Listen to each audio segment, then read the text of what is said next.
Amigos, uma boa noite a todos. Está entrando no ar mais uma edição do programa Assunto Cidade, o programa que aqui com você debate todas as noites alguns dos principais assuntos de Guarujá e também do distrito de Vicente de Carvalho. Toda noite recebemos um convidado especial, uma pessoa de destaque na sua área de atuação, que nos ajuda a desenvolver os temas aqui propostos. Hoje nós temos a honra de receber o vereador Edilson Dias, do PT, a quem eu agradeço a presença e deixo um espaço para dar uma boa noite primeiro ao telespectador, né, Edilson? Boa noite, Valdir. Boa noite a todos os telespectadores do programa Assunto Cidade. É um prazer estar aqui para debater um pouco com esse grande jornalista, né, debatedor implacável, os assuntos de interesse da nossa população. Certo. Vereador Edilson Dias, que no âmbito do Poder Legislativo, entre os 17 vereadores, é um dos poucos que mantém uma postura crítica, e eu falo crítica dourando a pílula. Na verdade, é um vereador de oposição declarado. O Partido dos Trabalhadores tem uma posição definida de oposição à atual administração. E é importante, num regime democrático, que a oposição tenha seu espaço para enumerar as suas posições, aquilo que não concorda com a administração. É assim que a democracia avança e qualquer cidade, estado ou país cresce. Correto, vereador? Sim, a nossa postura, a minha postura enquanto vereador e a postura do Partido dos Trabalhadores não é fazer uma oposição da crítica pela crítica. Eu tenho votado em muitas ocasiões nos projetos do Executivo, aprimorando esses projetos, como nós discutiríamos aqui nos bastidores, o projeto do Refis. Claro. Eu apresentei algumas emendas, que o texto estava cheio de falhas, enfim. A gente procura colaborar. Agora, é óbvio, tudo aquilo que nós entendemos que não é de interesse da população e as ações que são propostas não vá ao encontro dos anseios da população e das suas prioridades, que nós temos na cidade muitas prioridades, a gente vota contra, apresenta alternativas e faz a crítica com contundência. Claro. Bom, já aproveitando então que o vereador já entrou no assunto do Refis, vamos aproveitar já o gancho e já começar falando. É um dos assuntos que vem dominando a pauta da Câmara já há algumas semanas. E para esclarecer o telespectador, o Refis é o programa de recuperação fiscal que a Prefeitura encaminhou para a Câmara, para permitir que aqueles contribuintes que mantêm algum atraso, alguma pendência financeira, que está devendo IPTU, ISS e tributos municipais, possam estar acertando a sua situação perante a Fazenda Municipal. Esse programa prevê algumas parcelas, o pagamento em parcelas, algumas vantagens para o contribuinte que resolve ali pagar em menos. Então, é uma relação de quantidade de parcelas e redução de multa e juros, né, vereador? Exatamente. Só que havia falhas no projeto e o senhor tentou corrigi-las. Havia falha, algumas nós conseguimos corrigir através de emendas e uma falha, ao meu entender, muito grave, que infelizmente a Câmara não aceitou as minhas emendas e impôs à população um pagamento de 10% a título de honorários de advogado. Isso gerou um grande debate na Câmara Municipal, né? Haja vista que esses honorários serão repassados aos procuradores do município, né, que têm direito a receber sucumbência. O que é sucumbência? Um advogado do município, que já é funcionário da prefeitura, quando ele vence uma ação para a prefeitura, ao término dessa ação, a parte que perde, ou seja, a parte que sucumbe, por isso que chama-se honorários de sucumbência, a parte que perde é obrigada, por sentença determinada pelo juiz, ao pagamento de 10% do valor da causa ao procurador. Então, o procurador recebe o salário e mais a sucumbência. No caso do Refis, consta na lei do Refis, né, eu sou favorável ao refinanciamento, sou favorável ao Refis, mas lutei até o último minuto para excluir a obrigatoriedade do contribuinte que vai fazer o parcelamento do seu imposto, ter que pagar 10% de honorários, porque Refis é acordo. O contribuinte aceita o parcelamento e a prefeitura aceita retirar a ação de execução. E no acordo não existe honorário, não existe sucumbência. Portanto, no meu entender, eu consultei alguns juristas, a cobrança desses 10% de honorários no Refis é indevida. Então, eu apresentei uma emenda inicialmente para não se cobrar nada, foi rejeitada. Depois eu apresentei uma emenda para se cobrar esses 10% apenas das dívidas acima de R$10 mil, ou R$15 mil, ou R$20 mil. Eu apresentei 3 emendas, na verdade, para que eu conseguisse negociar com a bancada do governo, né, para que eles aprovassem, ou acima de 10 mil, de 15 ou de 20, para livrar aquele pequeno contribuinte, aquela família que realmente deixou de pagar o seu IPTU, ou por motivo de saúde na família, ou por motivo de desemprego, e a gente sabe que a dívida, você deixa de pagar 1 ano, 2, 3, e passa 3, 4 anos, essa dívida vai lá em cima, chega a 9 mil, 10 mil, e aí nós livraríamos essas famílias de pagar esses 10%. A Câmara não entendeu dessa forma, rejeitou a emenda, mas nós vamos buscar agora os meios jurídicos, não para anular o projeto do Refis, mas anular apenas essa cobrança de 10% em cima da dívida da população, que eu acho uma cobrança completamente injusta e, além de ser ilegal. Chama atenção o fato de o procurador municipal, que é um advogado pago já pelo contribuinte, o salário pago pelo contribuinte, o contribuinte ter que ainda pagar esta sucumbência, ou seja, e outra que é como o senhor fala, a sucumbência é quando o processo finda, né, com a derrota de alguém, né, no caso é um acordo, né? Exatamente, né? A bancada da prefeita alegou que o juiz, quando ele aceita a execução, ele já arbitra, ele já determina os 10%. Mas o juiz determina prevendo que aquele processo vá seguir o seu curso normal. O advogado da prefeitura vai trabalhar, vai haver busca de bens, vai haver penhora, vai haver leilão, e no final do processo o juiz sentencia a parte que foi derrotada a pagar os 10%. Não é o caso do Refis. Refis é um acordo.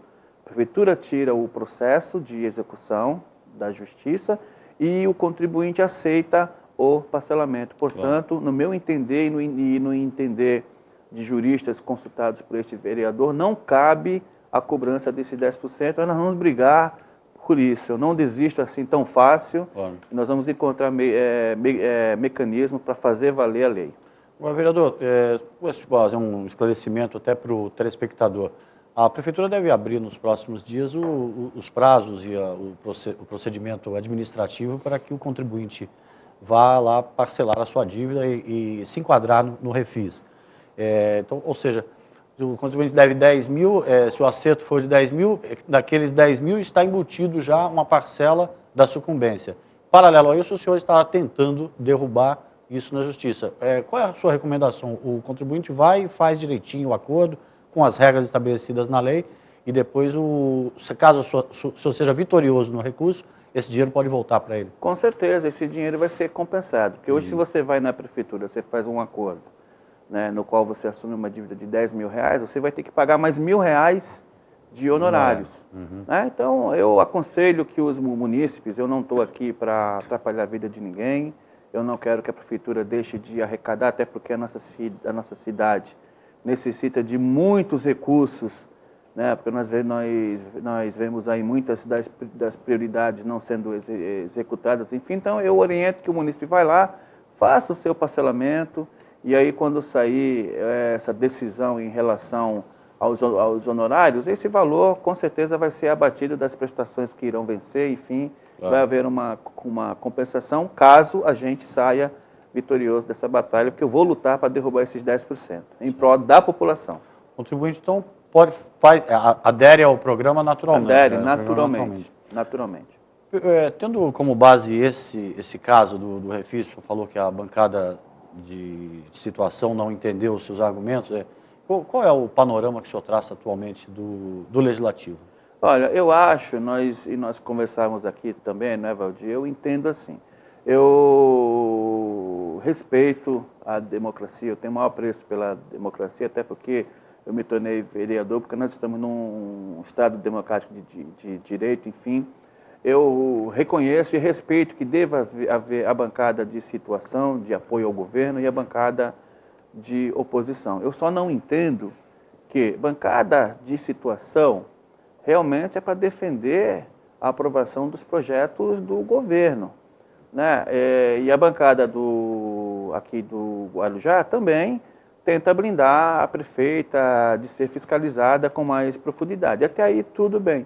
Eu só não entendo o porquê de se votar, como no caso, um projeto de lei complementar do Refis, que foi mandado pelo governo à Câmara, e a Câmara se dispôs a aprovar, como aprovou, mas votam do jeito que a prefeita manda e não admitem sequer alterar algumas regras que nós achamos que estão equivocadas, como essa regra dos honorários. Então, é como se a Câmara dissesse assim: olha, prefeita, a bancada dela, olha, a senhora manda o refis, nós vamos aprovar, mas nós vamos tirar esses 10%.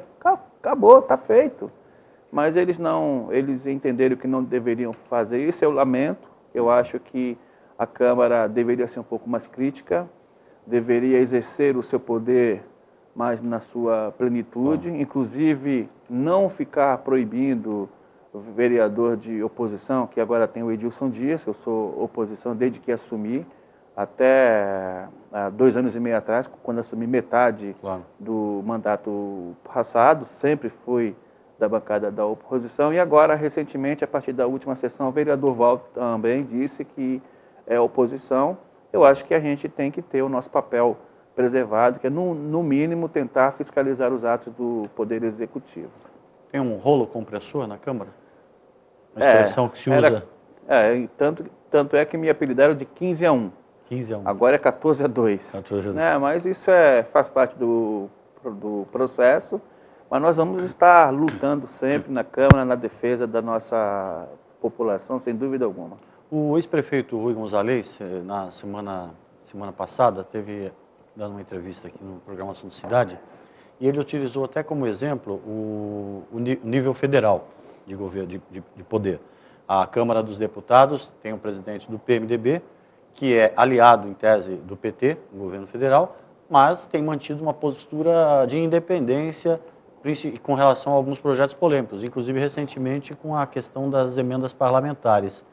O ex-prefeito usou esse exemplo, incentivando, até citou inclusive nominalmente aqui o presidente Marcelo Squassoni, incentivando que o presidente do Legislativo de Guarujá deveria adotar este modelo e manter essa postura independente, porque isso só faria bem para a cidade. Exatamente, não é porque a Dilma, que é do meu partido, e uma excelente presidenta, no meu ponto de vista, comanda o país, que a Câmara vai assinar embaixo tudo que ela mandar. Ou seja, acho que os poderes são independentes, né?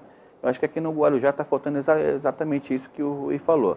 Eu acho que a Câmara tem que pensar enquanto Câmara, até porque existe uma crítica generalizada na sociedade em relação ao trabalho da Câmara, que não vem mostrando aqui que veio, e isso acaba prejudicando todos os vereadores, não só os da situação, como os da oposição. Então a gente tem tentado fazer o nosso trabalho nesse sentido de mostrar uma diferença e mostrar para o governo municipal que a Câmara não deve se curvar e não deve aprovar tudo aquilo que eles mandam da forma que eles mandam.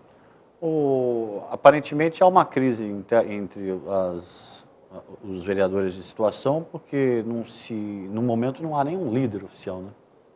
A prefeita está, no meu ponto de vista político, encontra uma grande dificuldade para encontrar um líder na Câmara, né? Nós tínhamos até a sessão passada, era o Jaiminho entregou o cargo, né? Alegando problemas particulares, que não quer mais ser o líder da prefeita. Aliás, na terça-feira, 15 dias atrás, na terça-feira passada surgiu rumores de que o vereador Nicolás assumiria a liderança, coisa que não aconteceu, e agora nós sabemos que ele não aceitou o convite feito pela prefeita. Então nós estamos no aguardo de saber, na sessão de amanhã, quem será o novo líder da prefeita. Então eu acho que ela está encontrando dificuldades para encontrar algum vereador que queira liderar a sua bancada na defesa dos projetos do interesse do governo.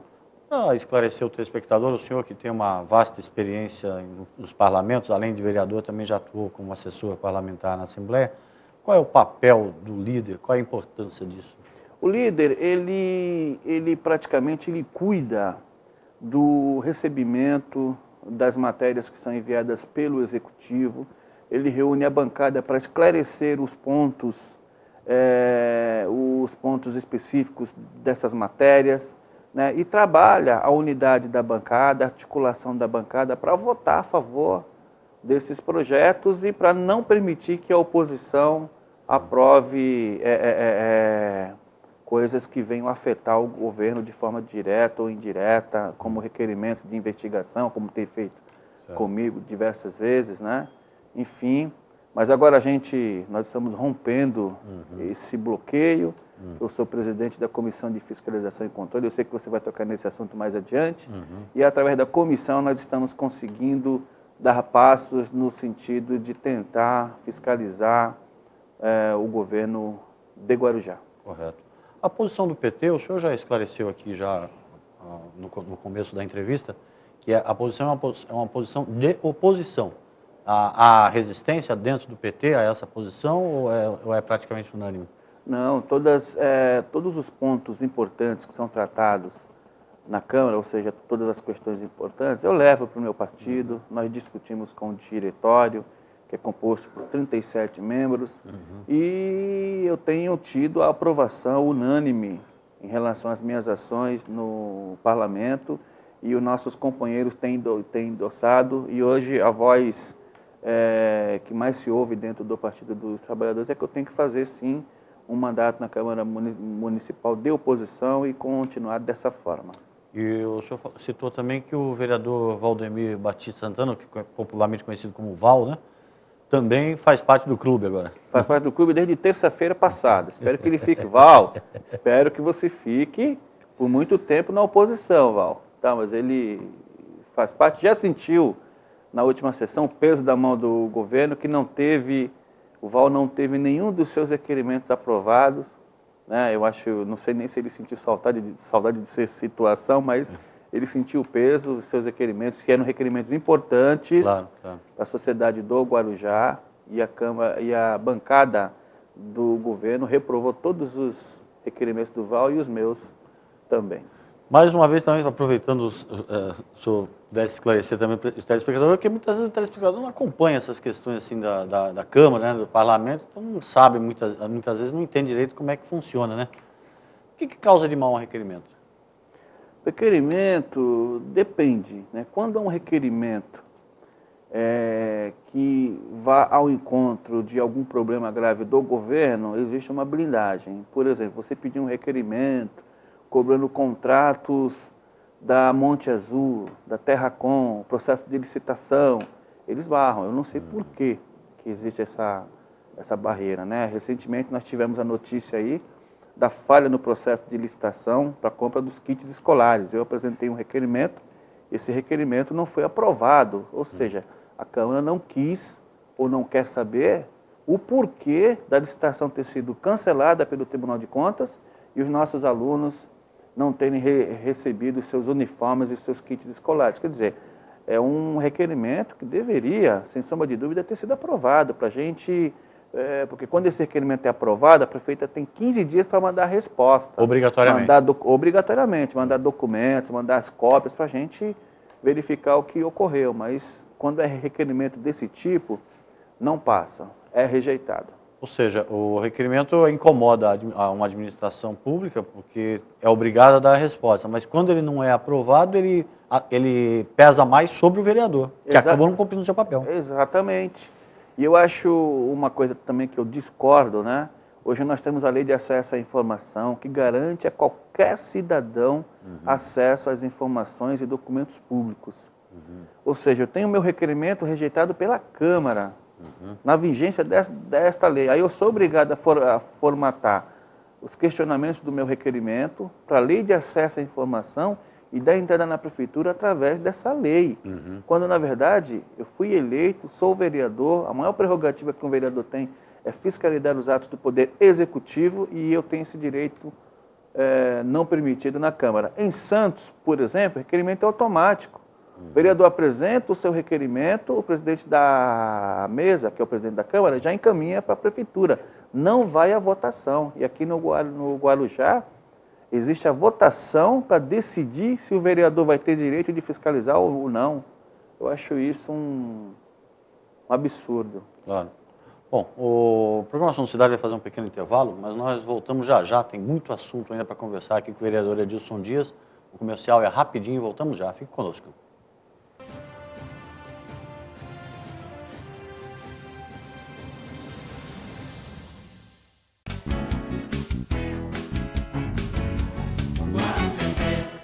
Ateliê de Noiva César Prado está de casa nova, agora de frente ao mar. Em parceria com o amigo Salvador Matos, oferece uma casa ampla com vista privilegiada no melhor ângulo da Praia da Enseada. Estacionamento próprio, segurança, cozinha industrial, diversos ambientes, incluindo área para crianças com monitores, tudo para adequar qualquer tipo de evento. Além de equipe gabaritada, atendimento personalizado e buffet de primeira linha, o lugar é o cenário dos sonhos. Sonhe à vontade e realize com o Ateliê de Noiva César Prado e Salvador Matos. Quando a gente pensa em plano de saúde, pensa primeiro em Unimed Guarujá. Não é só porque a Unimed é a maior cooperativa de serviços médicos do mundo, com a maior rede de hospitais, clínicas conveniadas, os melhores médicos e atendimento de urgência e emergência 24 horas em todo o Brasil. A Unimed Guarujá é a mais lembrada porque não esquece de você. Atendimento domiciliar, programas de saúde preventiva e agora com um novo plano onde quem usa menos, gasta menos. Unimed Guarujá, lado a lado com você, sempre.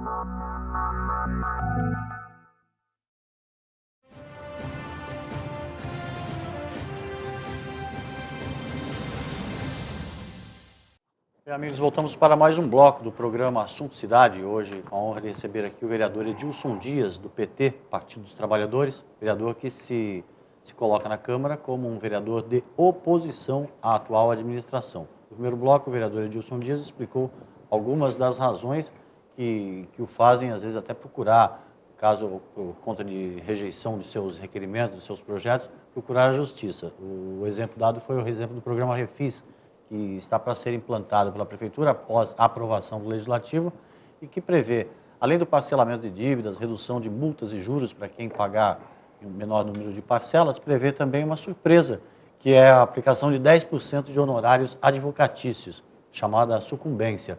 O contribuinte que está devendo para a Prefeitura assume o que está devendo, faz um acordo, ainda assim, pelo projeto aprovado, fica obrigado a pagar esses 10% com o qual o vereador não concordou. Como a Câmara rejeitou a sua emenda apresentada, pretende recorrer à Justiça para que esse artigo seja suprimido. Isso não significa que o Refis não está em validade, pelo contrário, está aprovado, vai ser implantado e todo contribuinte tem direito de ir lá fazer o seu acordo. Caso a Justiça acabe acatando os argumentos do vereador, conforme ele mesmo explicou aqui no primeiro bloco, está embasado de jurisprudência sobre o caso, ao consultar juristas do partido e de outras situações.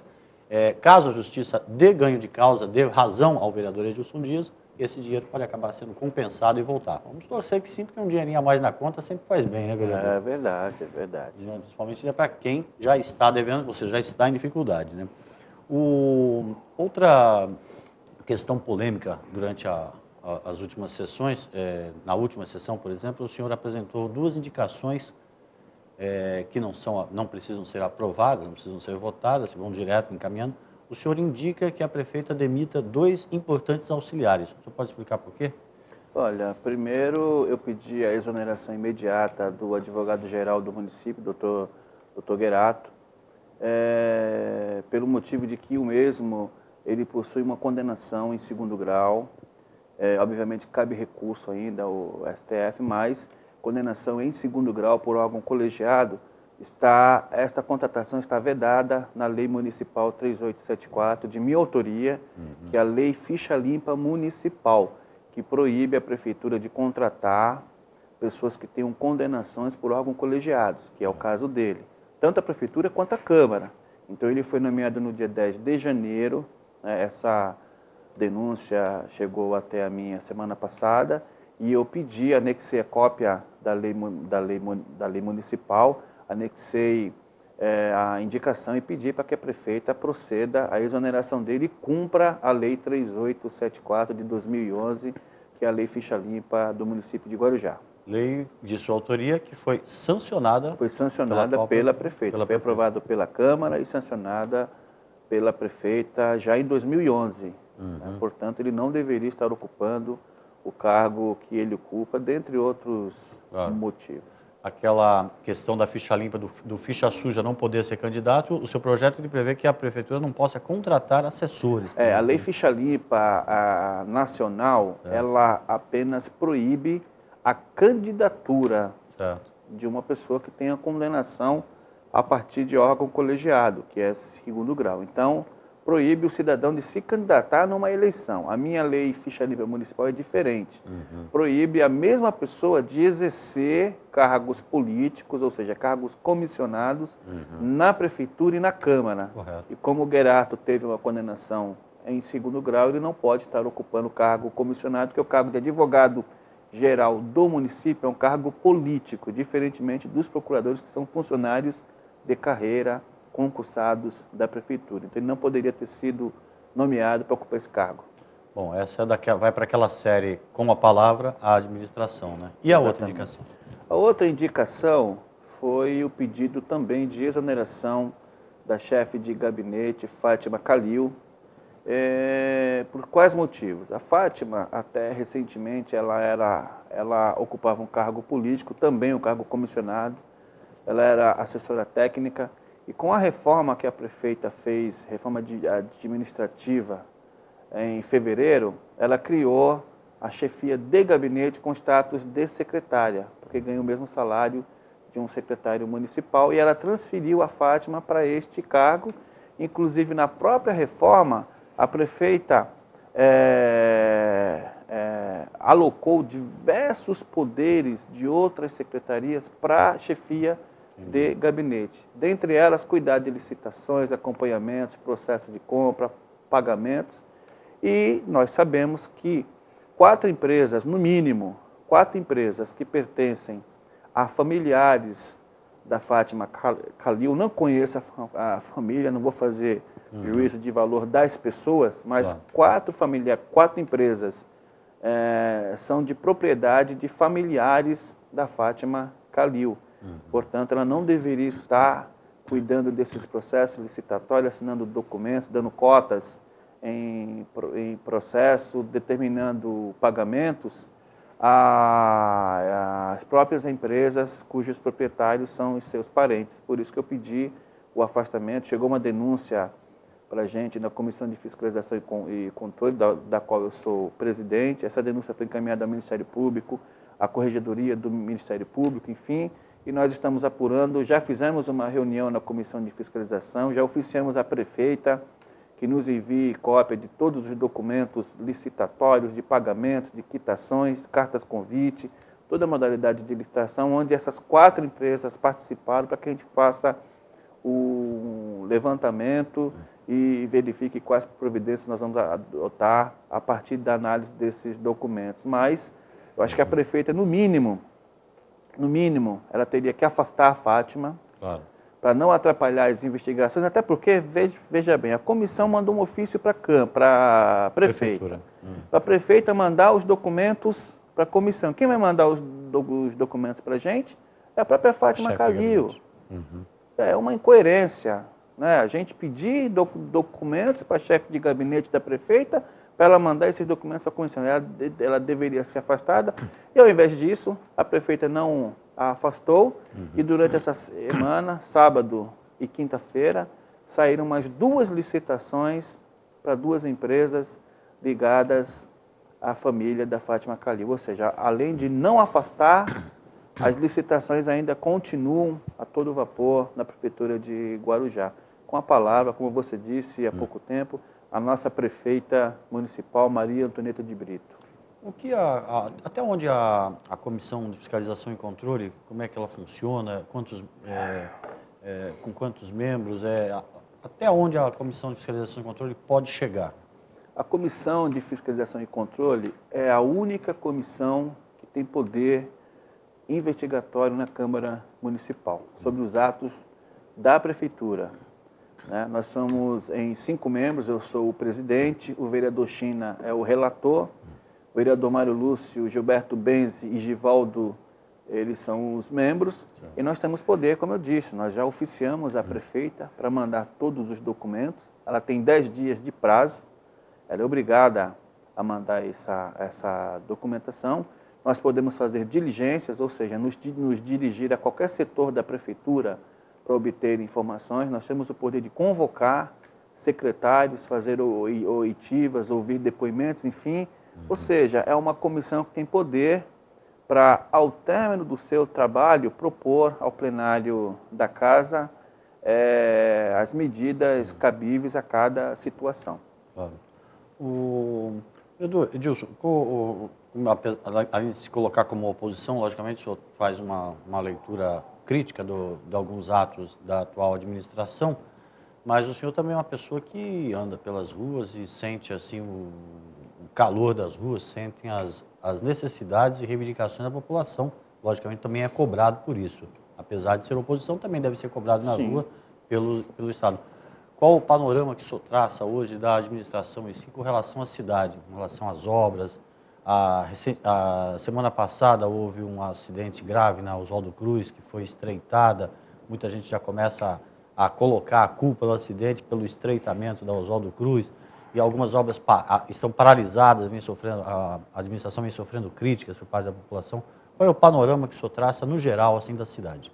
Olha, Valdir, sem querer ser pessimista em demasia, mas a gente é só andar na cidade e conversar com as pessoas que utilizam os serviços públicos, seja na educação, saúde, enfim, que a cidade, ela existe assim um total desgoverno. Parece que não existe controle de absolutamente nada, não existe planejamento. Agora mesmo, para chegar ao seu programa, eu passei pela Avenida Oswaldo Cruz e vi que já instalaram lombadas na Oswaldo Cruz, mas está faltando camada de asfalto na avenida. Já colocaram lombadas e não terminaram de colocar o asfalto, ou seja, aquela camada não vai ser colocada, a obra vai prosseguir daquela forma, com asfalto poroso e que qualquer chuva ele esburaca.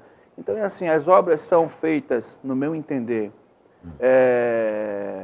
de forma com muita falta de qualidade, não tem fiscalização, não tem acompanhamento. As obras pararam porque aquele discurso que nós ouvimos durante muito tempo, e que inclusive esse discurso foi talvez um dos responsáveis pela reeleição da prefeita, aquele discurso de que arrumamos a casa, pagamos as contas, colocamos a cidade nos trilhos. Quando nós vimos o início do governo dela, as obras pararam por falta de dinheiro. As empresas não receberam, a prefeitura está numa situação financeira difícil, tanto é que ela teve que mandar para a Câmara, ela era contra, ela resistiu 4 anos e meio para não enviar o projeto do Refis para casa. Ela mandou agora, porque se a Câmara não aprovasse o Refis neste momento, talvez nós não tivéssemos recursos para fazer o pagamento da folha de funcionários da prefeitura nos últimos 2 meses do ano. Então a cidade não tem recurso. E, de um lado, ela fala que colocou a casa em ordem. E, do outro lado, quando ela era questionada pela paralisação das obras, falta de remédio, enfim, ela dizia, nós não temos recurso. Os secretários dela, todos eles falam, nós não temos dinheiro. Ou seja, não colocou a casa em ordem, não economizou, fez com que a população sofresse 3 anos, os 3 primeiros anos de governo dela, ela não fez nada, alegando que estava arrumando a casa e pagando dívida. E agora, vem no primeiro ano da reeleição, está aí as obras paradas e de péssima qualidade, que não tem fiscalização. Para mim é um desgoverno, essa é a minha opinião.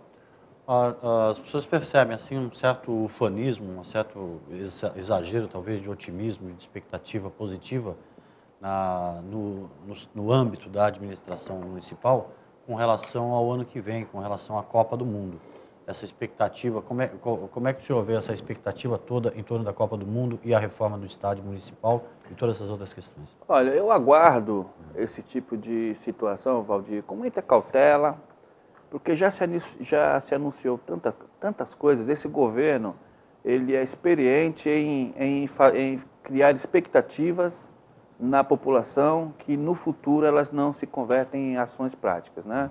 O aeroporto foi anunciado para o 2º ano de gestão, depois para o 3º, depois para o 4º, nós já estamos no 5º ano e até agora nada de aeroporto, como em outras obras. A perimetral foi atrasada em mais de 2 anos, agora vem a questão da Copa, o Pier do Perequê está parado, prolongamento da Dom Pedro, sabe-se lá quando isso vai acontecer, enfim, são muitas coisas anunciadas e poucas realizadas, né? Se você olhar para trás, muitas das obras que a Antonieta tocou foram obras deixadas pelo governo anterior, não faço aqui uma avaliação do governo anterior, e muito do que aconteceu na cidade foi graças a recursos do governo estadual, verba Haddad, e graças à interferência e ajuda e à mão amiga do governo federal. Porque se depender do planejamento municipal, se depender dos recursos municipais, nem remédio nas farmácias a gente tem. Como nós temos hoje falta de diversos tipos de medicamento. Então, eu acho que quando você ouve a prefeita falar, parece que ela vive, mora e administra uma cidade fantástica. Guarujá é uma cidade linda, maravilhosa, mas extremamente mal cuidada e pessimamente administrada. Essa é a minha opinião, Valdir. Infelizmente é assim. Correto. Outra coisa também, do tempo que a gente, a última vez que eu tenha participado aqui, eu costumo até dizer, brincando assim com algum outro entrevistado, o mundo era outro, né? O país era outro. Como é que o senhor viu os protestos da moçada de junho, da rapaziada de junho? Olha, eu achei excelente. Até porque, Valdir, eu sempre discuto isso dentro do meu partido, que é o PP, né? Muitas das coisas que os jovens pediram nas ruas são coisas que nós já vemos defendendo há bastante tempo. Você sabe disso, você é jornalista, você acontece. Qual é o partido que há 10 anos vem pedindo, vem gritando por uma reforma política? É o nosso partido. Nós tivemos um relatório do deputado Henrique Fontana para ser votado na Câmara, preparadinho, reforma política, moralização das campanhas. Qual é o problema hoje? Quem está me assistindo, o maior problema hoje é o político ser financiado por empresário. E aí o político assume o mandato e não tem autonomia para tomar as suas decisões. Se tiver um projeto lá, se tiver uma ação que o vereador, no caso, tenha que votar e decidir entre a população e o interesse desse empresário, ele vai votar contra a população, pode ter certeza disso. Então, essa relação promíscua em que, para você fazer campanha, para você vencer eleição, você depende de dinheiro de empresários, tem que acabar, Valdir. Então, é assim. E as outras questões que os jovens gritaram, por exemplo, redução da tarifa. A presidenta Dilma abriu mão do PIS e do CONFINS, né? No caso do Guarujá, isso representou 10 centavos, a prefeita levou 22 dias para tirar esses 10 centavos da tarifa, tirou dizendo que estava reduzindo a tarifa, que fez um esforço gigantesco para reduzir, e na verdade foi a presidenta Dilma que reduziu os 10 centavos aqui, viu, cidadão guarujaense que está me assistindo. A Dilma disse, olha, a aviação translitoral repassa para mim 10 centavos por passagem, eu não quero mais receber, eu retiro o PIS e o CONFINS, mas repasse esses 10 centavos ao usuário. A prefeita levou 22 dias e mesmo assim só baixou a tarifa a partir do dia 1º de julho. A aviação nesses 30 dias levou para os seus cofres 300 mil reais que deveriam ser repassados ao governo federal e não foram e ficaram no cofre da aviação. E parou nisso. Eu acho que aqui a moçada deveria continuar na rua para exigir uma redução maior da tarifa, porque até agora a prefeita não entrou com nada e a aviação também não foi abalada de nada. Simplesmente foi reduzido os 10 centavos que a presidenta Dilma reduziu, através do PIS e do CONFINS. Então, eu acho fantástico e tomara que isso continue por muito tempo, até para que eu tive um requerimento aprovado na Câmara, justamente no dia que os manifestantes estavam lá. Então, se eles fossem na Câmara toda terça-feira, para mim seria ótimo. Pois é. Ótimo. Seria uma forma de pressionar os demais. Exatamente. Nossa, vereador, só tenho a lhe agradecer pela entrevista, pelo conteúdo das respostas e deixar um espaço para o senhor se despedir do telespectador. Obrigado a todos que tiveram a paciência de nos assistir, né, Valdir? Eu fui um pouco incisivo aqui nas minhas respostas, essa é a nossa característica. Vocês podem ter certeza que na Câmara Municipal nós vamos sempre estar ao lado de vocês. Tá? Agradeço ao Valdir, aos funcionários da TV Guarujá e até uma próxima entrevista, se Deus quiser. Guaru TV, né, vereador? Guaru TV. Guaru TV. Guaru TV, mas a TV Guarujá é nossa... Programa Assunto Cidade Guaru TV. Nossa afiliada, atuamos juntos para levar a melhor informação possível para o telespectador. Queria lhe agradecer mais uma vez pela entrevista e agradecer a você pela audiência. Voltamos amanhã à noite com um novo Assunto Cidade.